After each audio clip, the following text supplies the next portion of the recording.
Tyler Matthews only realized his mistake when the message bubble turned blue. A flirty text meant for his brother had landed squarely in the inbox of Jake Sullivan, the neighbor who never made eye contact, the man who shoveled snow in military precision, the one now typing back 3 dots, appearing and disappearing like a digital heartbeat. When Tyler's doorbell rang 10 minutes later, he knew his quiet Wisconsin morning had just shattered.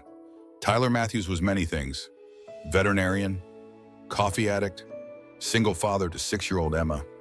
But smooth texter was definitely not one of them, especially not at 6:30 in the morning when he was simultaneously packing Emma's lunch, wrestling with her tangled hair, and trying to figure out why their ancient furnace sounded like a dying walrus. The February frost painted their Madison windows silver. His phone buzzed with another message from his brother Marcus, who'd been relentlessly trying to set him up with a colleague from the veterinary college. Tyler wiped peanut butter from his fingers and typed what he thought was a response to Marcus. "Fine, tell him I'm not totally hopeless.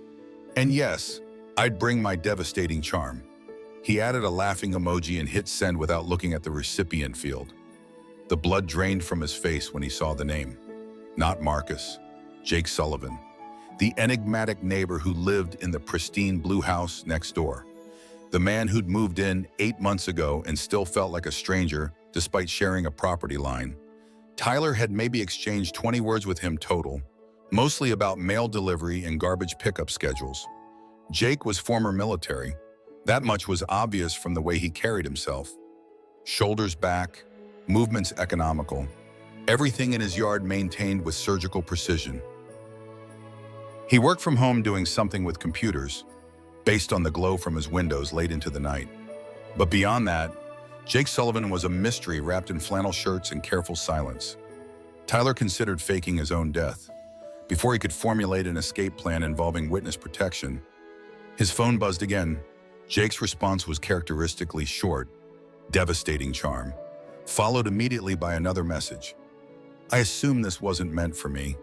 The directness was so typically Jake that Tyler almost laughed despite his mortification. His fingers fumbled over the keyboard like a teenager. "Definitely not. Sorry. Was texting my brother about a setup." The pause that followed felt eternal. Emma bounced into the kitchen gathering her backpack. "Daddy, why do you look like you swallowed a frog?" she asked with the brutal honesty only children possess. 3 dots appeared again on Tyler's screen. Jake was typing something longer this time. The message that came through made Tyler's breath catch. "I see, Then after another pause that felt deliberate, "For what it's worth, devastating might it not be wrong." Tyler stared at the screen, reading the message 3 times. Was Jake Sullivan actually flirting back? Before Tyler could process this development, the doorbell rang with sharp clarity. Emma gasped dramatically. "Maybe it's a package. Daddy." But packages didn't ring doorbells. When Tyler opened the door, morning sunlight caught Jake Sullivan standing on his porch, hands shoved deep in a navy coat, auburn hair slightly messed by the winter wind. His cheeks were flushed from the cold. "Good morning," Jake said quietly. Tyler forgot how to form words. "Good morning," he managed. "I thought the text situation might require an in-person clarification." Jake paused, and the corner of his mouth lifted. Also, devastating charm seemed too interesting to ignore. The moment stretched between them, filled with 8 months of missed opportunities. Sometimes the most profound connections begin with the smallest mistakes, and Tyler was starting to wonder if his fumbling fingers had just opened a door he'd been too afraid to knock on all along. What happens when a single text breaks down carefully built walls? Stay with Heart Stories for real stories about courage. Jake Sullivan stepped inside Tyler's house with careful movements of someone who'd learned to assess spaces quickly. The warmth hit him immediately. Children's artwork taped to walls, the lingering scent of coffee and cinnamon, a chaos that spoke of life being lived rather than managed. Emma appeared around the corner like a small tornado, stopping when she saw the visitor. Her eyes went wide with curiosity rather than shyness.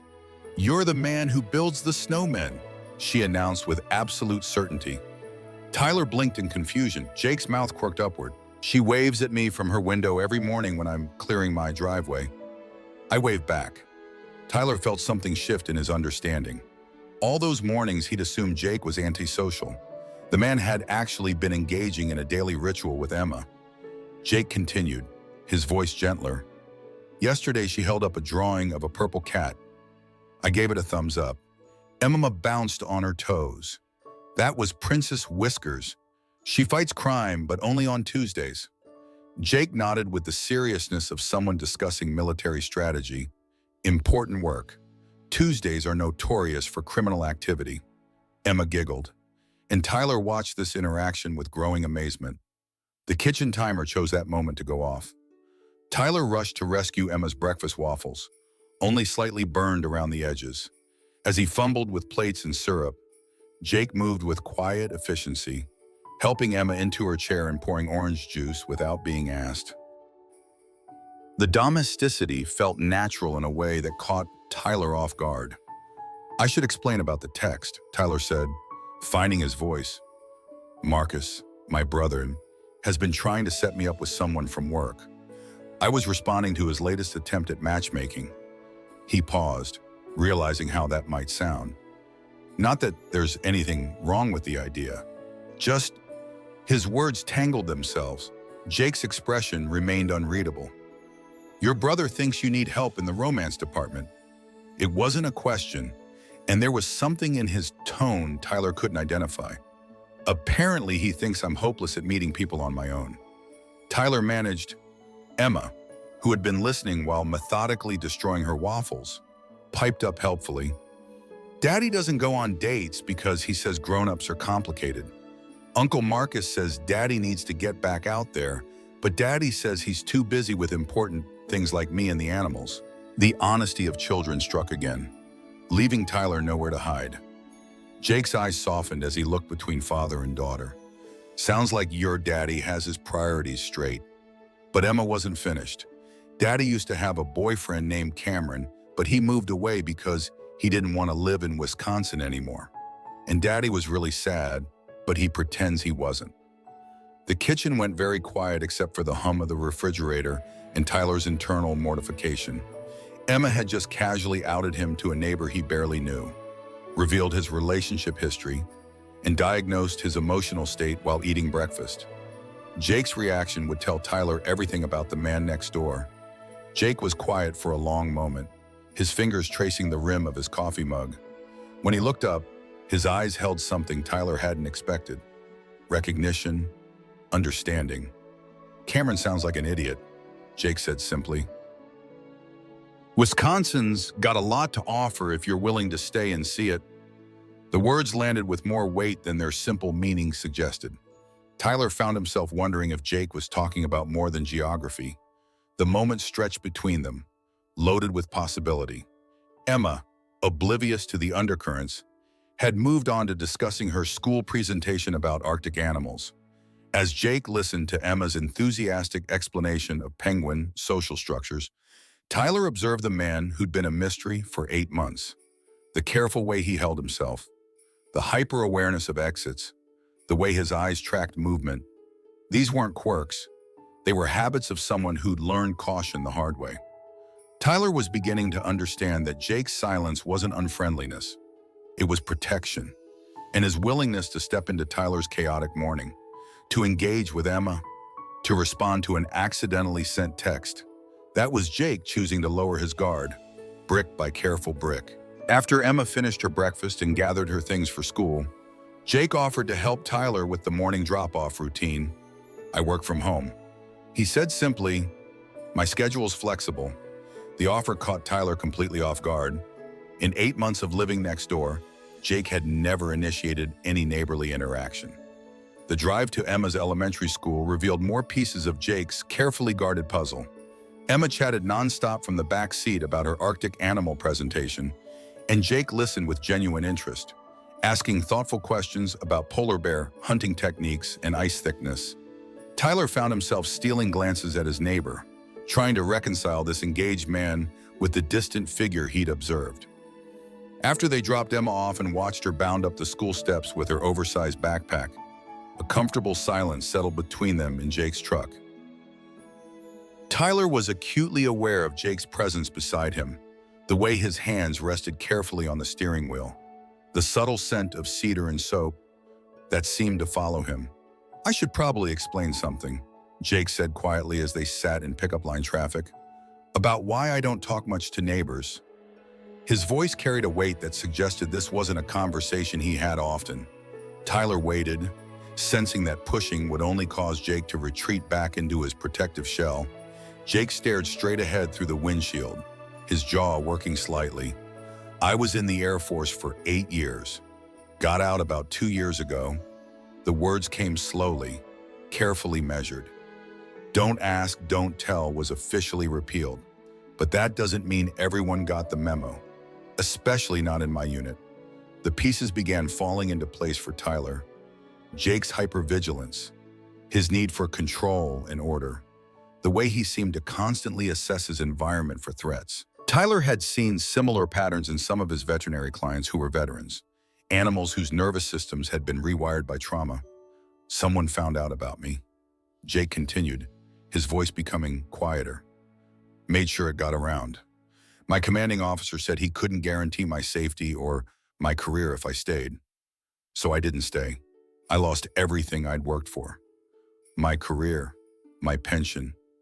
Most of the people I thought were friends." Tyler felt something crack open in his chest. The careful distance Jake maintained wasn't just personality. It was survival strategy learned through bitter experience. How do you trust new people when the ones who were supposed to have your back turned it into a target instead? When Jake finally looked at him, Tyler saw something vulnerable and raw in his expression. Madison seemed like a good place to disappear. Small college town, liberal enough that people mind their own business. "I bought the house because it was quiet and I didn't think I'd have to explain myself to anyone. But then you moved in next door with Emma," Jake said, and something in his voice shifted. "And she started waving at me every morning. And you'd be out in your yard with her, teaching her about the flowers you were planting. And I realized I missed being around people who felt like family." The admission hung between them in the truck cab. Vulnerable and honest in a way that took courage, Tyler was only beginning to understand. Jake had spent 2 years building walls to protect himself. And somehow Tyler and Emma had found a crack in his armor without even trying. Tyler reached across the small space between them and placed his hand over Jake's where it rested on the steering wheel. The contact was electric, sending warmth up his arm and straight to his heart.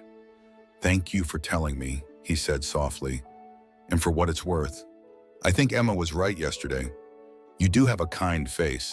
Jake's smile, when it came, was small but genuine.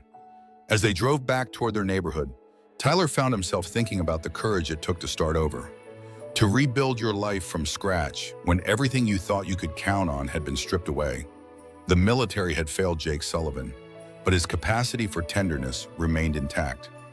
Sometimes the strongest people are those who've learned that vulnerability isn't weakness. It's the path back to belonging. The next 3 days passed in a rhythm Tyler hadn't expected. Jake appeared at his door each morning to help with the Emma school routine, and each day revealed another layer of the man who'd been hiding next door. Tyler learned that Jake made excellent coffee, had read every book Emma owned about animals, and could explain complex concepts to a 6-year-old. But it was Thursday evening when everything shifted. Tyler was grading veterinary college applications when his phone rang. Cameron's name flashed on the screen, and Tyler's stomach dropped.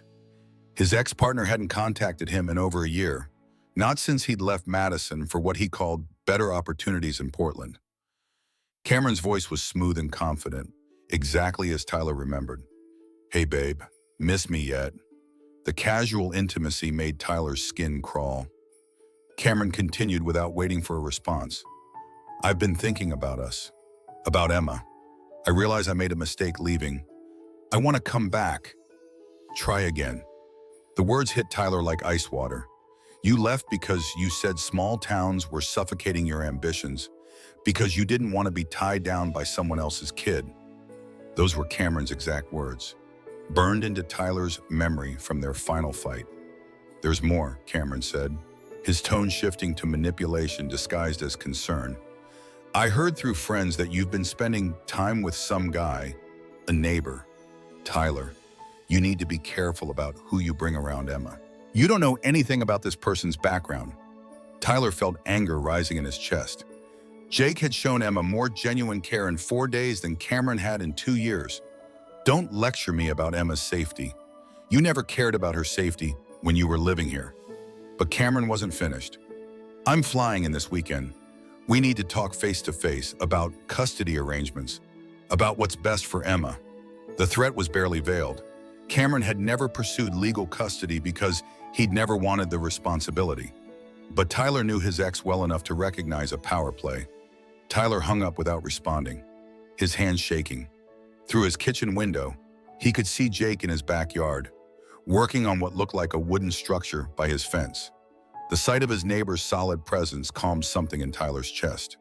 He walked over to Jake's yard, finding him building what was clearly going to be a raised garden bed. Jake looked up when Tyler approached, immediately reading the tension in his face. "Everything okay?" Tyler explained Cameron's call, watching Jake's expression grow progressively darker. When Tyler finished, Jake set down his tools with deliberate care. His voice when he spoke was controlled, but dangerous. "So your ex who abandoned you and Emma wants to come back now that you might be happy with someone else. And he's threatening custody as leverage." Tyler nodded, feeling the weight of the situation settling over him. Cameron had resources Tyler didn't. A high-paying job in tech, a family with money and connections. If he decided to push for custody, he could make Tyler's life extremely difficult. Jake was quiet for a long moment, staring at the garden bed he'd been constructing. When he looked up, his eyes held a resolve Tyler hadn't seen before. "I meant what I said in the truck, about missing people who feel like family. You and Emma, you've become that for me." He stepped closer to Tyler, close enough that Tyler could see the flecks of gold in his brown eyes. "I know we haven't talked about what this is between us, but I want you to know that whatever Cameron throws at you, you don't have to handle it alone. If he wants to play games about who's suitable to be around Emma, he can explain to a court why a decorated Air Force veteran isn't good enough." Tyler felt something warm and fierce bloom in his chest. Jake wasn't just offering support, he was offering to stand with Tyler publicly, despite the vulnerability that exposure would bring. That night, after Emma was asleep, Tyler sat on his back porch wrapped in a blanket. Jake emerged from his house carrying 2 mugs of hot chocolate, settling beside Tyler on the porch swing. They sat in comfortable silence, shoulders touching. Maybe that was the difference between love that diminished you and love that helped you grow. One demanded you make yourself smaller to fit. The other saw your full size and made space for every part of who you were. Saturday morning arrived gray and bitter cold, with Wisconsin wind that cut through winter coats. Tyler had barely slept, his mind racing with worst-case scenarios about Cameron's visit. But when he opened his front door, he found Jake already clearing both their driveways, steam rising from his coffee mug in the frigid air. Emma bounded past Tyler in her pajamas, pressing her face against the storm door glass. Jake saw her and waved, making her giggle. The simple normalcy of it steadied Tyler's nerves. Whatever happened today, he wasn't facing it alone. Cameron arrived precisely at noon, stepping out of a sleek rental car wearing an expensive coat and the confident smile Tyler once found charming. Now it just looked calculated. Emma hung back behind Tyler's legs, uncertain about this man who claimed to know her but felt like a stranger. The conversation in Tyler's living room was tense from the beginning. Cameron made a show of being interested in Emma, asking about school and her drawings, but his attention felt performative. Emma answered politely but kept glancing toward the window, where Jake's house was visible across the snowy yard. Cameron eventually got to his real purpose. "I've been thinking about Emma's future, about stability. I'm in a position now to provide opportunities she wouldn't have here in Madison. Private schools, cultural experiences, a different kind of life." Tyler felt his chest tighten. "You mean the life you walked away from when it got complicated?" Cameron's expression hardened. "People change. Tyler, I've grown up. I'm ready for responsibility now." That's when Emma surprised everyone. She looked up from her coloring book and said with quiet clarity, "I like my life here. I like my school and my friends. And I like Jake. He's teaching me how to build a birdhouse. Cameron's mask slipped, revealing something petty and possessive. That's when there was a knocking at the front door. Tyler opened it to find Jake standing there with a small, wrapped package.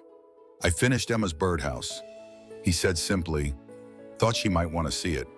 Cameron stood when Jake entered the room, and Tyler watched his ex-partner take in Jake's presence. The quiet confidence.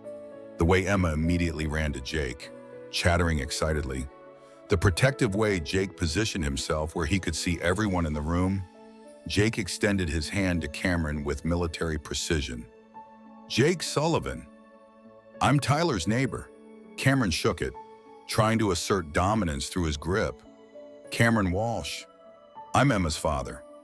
The correction was subtle but pointed. Jake didn't rise to the bait.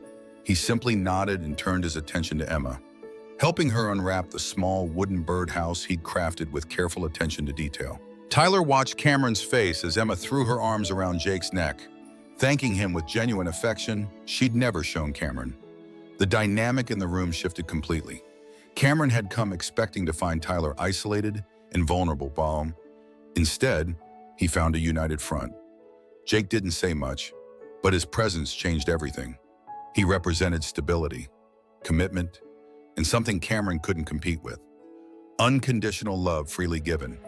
Cameron left an hour later, his threats about custody noticeably absent from his goodbye.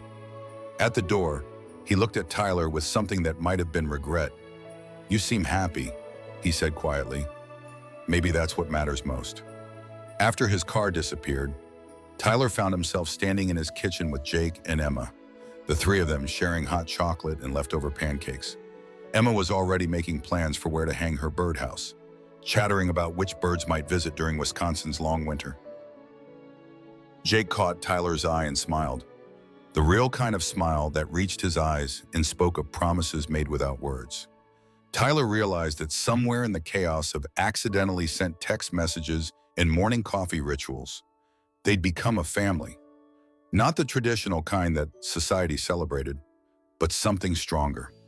That evening, with Emma finally asleep, Tyler and Jake sat on the back porch swing, wrapped in blankets against the cold.